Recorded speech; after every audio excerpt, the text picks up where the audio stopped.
look at state elections very differently to the way they look at general election. That's one of the many stories that's playing out. At the moment, Tom Vadakkan with us of the BJP, TM Veerarghav. And Veera, really the story which is coming at the moment, we thought it would be Bengal. That story almost done and dusted. Tamil Nadu is turning out to be a story. How did all of you pundits get it so badly wrong? Now wake up and accept. All of you said sweep for the DMK. They're struggling and huffing and puffing. I kept telling you all Palanisamy is popular, you all mocked me.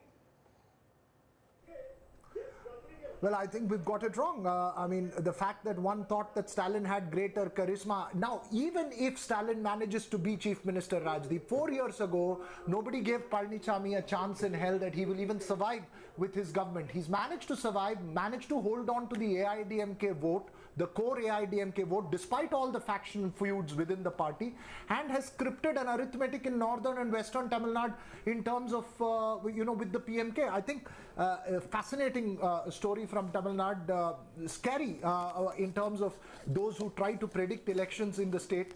I think what's also happened, Rajdeep, is that the DMK vote has gotten split with several factions and the other opposition parties that have come through. It proves that Stalin doesn't have the kind of chemistry that one thought he has. And I think finally at the end of the day, I would not be surprised with the kind of numbers that are coming, that Stalin may have to head the first coalition government in Tamil Nadu. That's a big question with the kind of numbers that are there. Will the DMK cross 118? I hope they do, because the state's never been used to an unstable government. Right. It's really going to be an interesting thing to watch out for in the next few hours. At the moment, clearly Stalin dependent on his allies, most of whom have stayed rock solid with him, Congress, CPI, CPM and the VCK, all of which are propping him above the halfway mark. Tom Vadakkan, you joined us a few hours ago. At that stage, it appeared BJP was very much in the Bengal fight. Would you now at least accept that that's been the big setback of the day, and it clouds what otherwise could have been a good day? You've grown a bit in your home state of Kerala. You're leading in 3 seats where you led in 1. You've done very well in Assam. You're likely to form the government in Puducherry as well.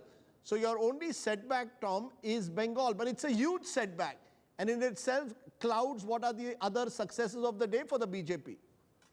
So your only setback, Tom, it's a huge setback. Tom, can you hear me?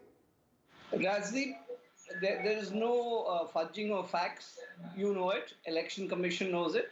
We are very clear. We respect the mandate as it comes and how it develops.